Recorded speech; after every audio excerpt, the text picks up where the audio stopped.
کچھ لوگ یزید کو گالیاں دیتے ہیں، کچھ رحمت اللہ علیہ کو تم کچھ بھی نہ کہو، خاموش رہو۔ امام ابو حنیفہ رحمۃ اللہ علیہ نے یہی فرمایا ہے کہ توقف کرو یزید کے معاملے میں، نہ لانتے بھیجو اور نہ اس کو رحمت اللہ علیہ بناؤ، یہ معاملات جو ہیں اللہ پہ چھوڑ دو، کیونکہ اس کی وجہ یہ ہے کہ یزید اور حضرت حسین تو قریبی رشتہ دار ہیں۔ یزید حضرت معاویہ کا بیٹا ہے اور معاویہ ابو سفیان کا بیٹا ہے، حضرت علی ابی طالب کے بیٹے ہیں، وہ ابو سفیان کا بیٹا، وہ تو قریبی رشتہ داری ہے ان میں۔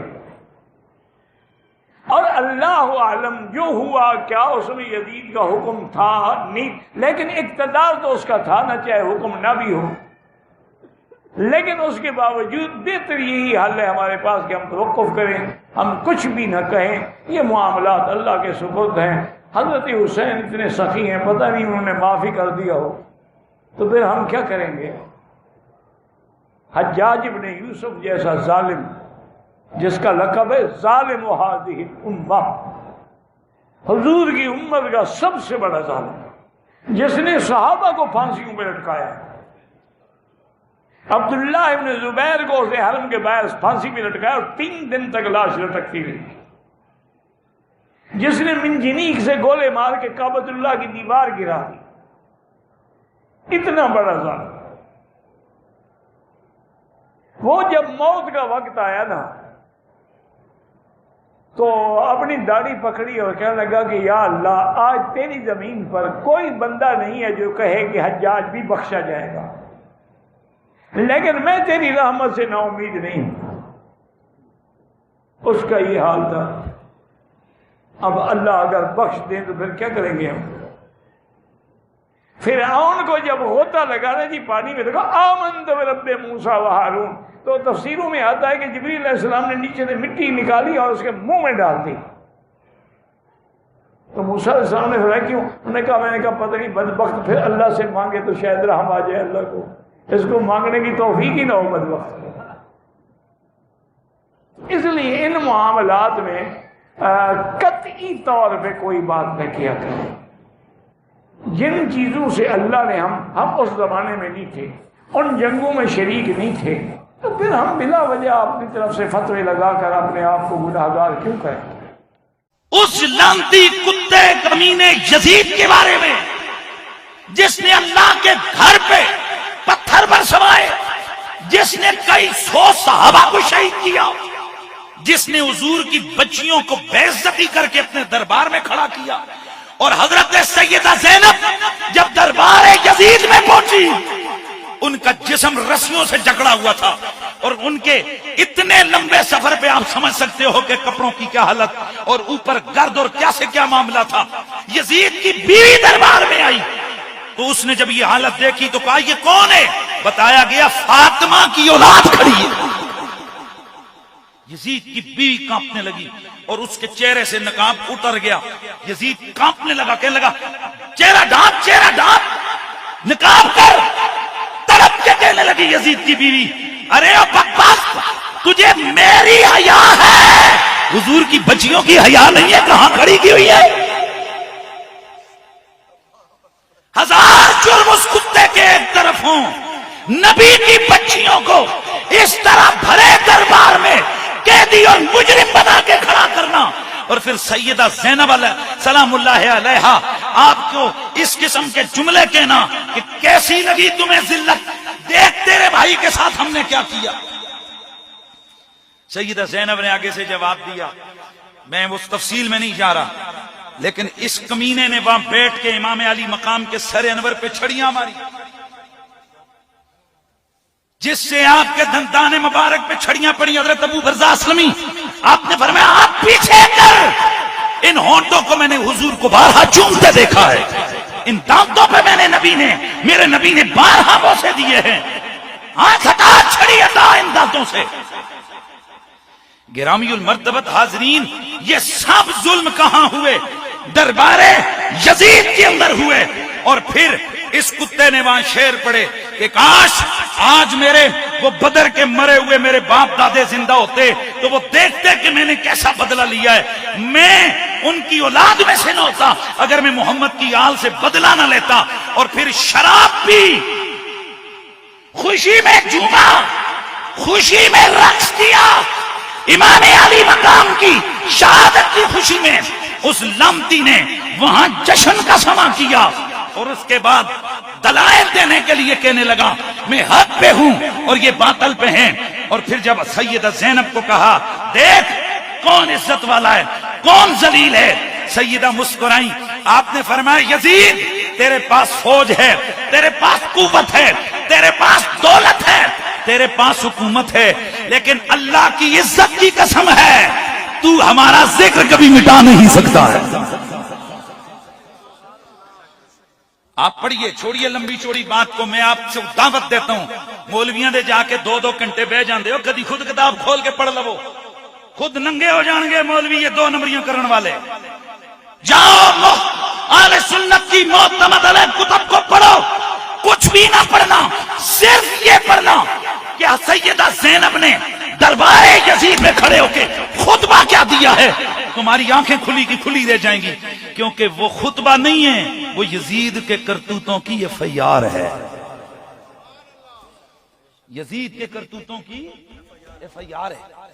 سیدہ زینب نے ایک ایک جرم اس کے سامنے بیان کیا، واہ علی کی بیٹی، ہاں ان کو پتا تھا کہ ایک زمانہ آئے گا کچھ یزیدی ایسے ہوں گے جو اپنے باپ کے حق میں اس کو کلین چٹ دینے کی کوشش کریں گے۔ سیدہ زینب نے فرمایا کہ پیٹھ پیچھے نہیں، منہ پہ ساری باتیں کریں، تمام کتابوں کو اٹھاؤ، ایک کتاب میں بھی نہیں ہے کہ یزید نے سیدہ زینب کے لگائے ہوئے اعتراضات اور ان کے بیان کردہ حقائق کا انکار کیا۔ آپ نے فرمایا تو نے میرے بھائی کو بے آب و گیانہ قتل کیا، تو نے ہماری توہین کی، تو نے ہمیں قیدی بنایا، اور یہ تیرے فوجیوں میں اس طرح مار مار کے لاتے رہے جیسے لوگ جانوروں کو مارتے ہیں، ہم گرتے تھے، یہ ہماری جسموں پہ لاٹھیاں مارتے تھے، کوڑے مارتے تھے، انہوں نے ہمیں پورے راستے میں رسیوں میں جکڑ کے لایا۔ یہ سب بیان کیا سیدہ زینب نے دربار میں اندر کھڑے ہو کر۔ یزید کتے نے بجائے اس کے کہ وہ کہتا جی میں نے نہیں کیا وغیرہ وغیرہ کوئی ایکسکیوز کرتا، کہنے لگا تسی ذلیل ہونا سی ہو گئے ہو، سارے بولو استغفر اللہ۔ سیدہ زینب نے اس وقت جو جملے بولے، آپ نے فرمایا تو نے قرآن نہیں پڑھا، ان العزت للہ ولرسولہ وللمؤمنین، عزت اللہ کے لیے ہے، عزت رسول اللہ کے لیے ہے، عزت ایمانداروں کے لیے ہے، اور خدا کی قسم ہم ہی ہیں جو سب سے زیادہ حضور کے قریبی ایماندار ہیں۔ جس گھڑی یزید نے یہ جملے سنے اور بھڑک اٹھا، کہنے لگا دیکھو اگر تم عزت والے ہوتے تمہارے بھائی کا سر یہاں میرے سامنے پڑانا ہوتا۔ اب یہ باتیں ہو رہی تھی، یہ فخر کر کر کے کہہ رہا تھا اور میرا نانا ہوتا، میرا فلاں ہوتا، آج وہ دیکھتے میں نے کیا کارنامہ سر انجام دیا ہے۔ یہ باتیں ہو رہی تھی، اتنے میں مسجد کے مینار سے آذان کی آواز آئی، اللہ اکبر اللہ اکبر اشہد ان لا الہ الا اللہ۔ جب مؤذن پہنچا اشہد ان محمد رسول اللہ، سیدہ زینب آپ نے فرمایا یزید اب بتا یہ اذان میں نام تیرے نانے کا ہے یا میرے نانے کا ہے؟ اب بتانا تیرے نانے کا نام ہے یا میرے نانے کا نام ہے؟ فسکت، چپ ہو گیا۔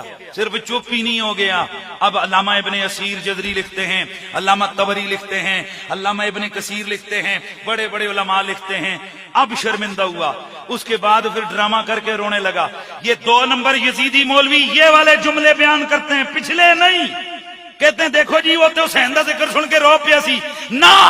علامہ ابن اسیر اور دیگر علماء لکھتے ہیں رویا حسین پہ نہیں، پچھتایا اس بات پہ جس حکومت کے لیے سب کچھ کیا تھا وہ تو اب میرے پاؤں سے طاقت کھسکنے لگ گیا، کیونکہ بڑے دربار میں سیدہ زینب کے خطبے نے آگ لگا کے رکھ دی تھی۔ حقائق جہاں بولتے ہیں نا تو وہاں آگ، آئے ہائے سبحان اللہ کی آواز ہے، وہاں پر آگ۔ میرے دوستو یہ یزید لمتی کمینہ، دھیان ہے، یہ یزید لعنتی کمینہ، میں تو اسے کتا بھی نہ کہوں، میرے کتا اگر ہو میں کتے کو یزید کہہ کے کبھی نہ بلاؤں، بلکہ میرا کتا ہلکا ہو جائے، میرا کتا پاگل ہو جائے، میں اس کتے پاگل کتے کو بھی کبھی یزید کہہ کے نہ بلاؤں، کیونکہ مجھے یہ ڈر ہے کہ کبھی یہ کتا بارگاہ رب العزت میں قیامت والے دن احتجاج نہ کر لے، ربا سونیا میں کتا ضرور تھا لیکن تیرے نبی کی آل کا قاتل تو نہیں تھا۔ پورے ذخیرے حدیث میں محدثین کرام نے یزید لعنتی سے ایک روایت بھی نہیں لی۔ کیوں نہیں لی؟ وہ بڑے سیانے تھے، ان کو پتا تھا کہ اگر اسے روایت لے لیں گے تو یہ سند میں استاد بن جائے گا۔ بھائی جس سے روایت دی جائے پھر وہ استاد ہوتا ہے نا، تو پھر کئیوں نے پھر یہ والا کیا بولتے ہیں پلی لینی تھی، نہیں دیکھیں اتنے بڑے محدثین اس سے روایت کرتے ہیں تو سند کا راوی کا ہے نا، یہ حدیث کا راوی اسے بس۔ حضرت سیدنا احمد بن حنبل رضی اللہ تعالیٰ عنہ سے پوچھا کہ جی یزید سے روایت نہیں لیتے، آپ بھڑک کے بات کیسی کی ہے تم نے؟ وہ یزید جیسے کتوں کمینوں سے بھی حدیث لی جا سکتی ہے؟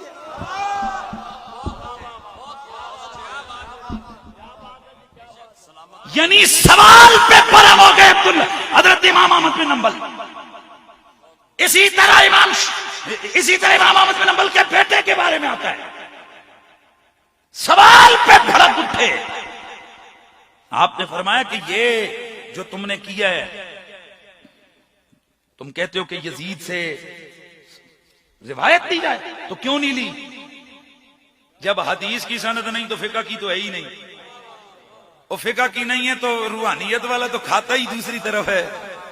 بولو یار، پھر ہم سوال پوچھنا چاہتے ہیں کس رشتے سے تمہارے ذہنوں میں اس کی محبت کا ایک جس کو کہتے ہیں نا ایک ذرہ اور دانہ بھی آ گیا ہے؟ جب رشتہ ہی کوئی نہیں، نہ ایمان والا، نہ شریعت والا، نہ طریقت والا، نہ کتاب والا، کوئی ہے ہی نہیں ہے، تو پھر اس کا نام کیسے؟ اور دوسری طرف دیکھو حسین کہاں کہاں چھوڑو گے؟ نماز میں حسین ہے کہ نہیں ہے؟ ہے کہ نہیں ہے؟ ہے میرے دوستو، جب تک حسین ابن علی پر نماز میں درود نہ پڑھا جائے تب تک نماز مکمل ہی نہیں ہوتی ہے۔ قرآن میں حسین ابن علی، قرآن کی آیتوں کی تشریح میں حسین ابن علی، نبی کی سیرت میں حسین ابن علی، نبی کی زندگی میں حسین ابن علی، نبی کی حدیث میں حسین ابن علی۔ اور یہ جتنے بھی طریقت کے سلسلے ہیں ان سارے سلسلوں کا رہبر و رہنما حسین ابن علی۔ یہ قادری، یہ نقشبندی، یہ سہروردی، یہ چشتی، یہ کبروی، یہ تاروی، یہ جتنی بھی سلاسل طریقت ہیں یہ سارے جا کے جمع ہوتے ہیں حضرت سیدنا جنید بغدادی پر۔ جنید بغدادی دو واسطوں سے مرید امام علی رضا کے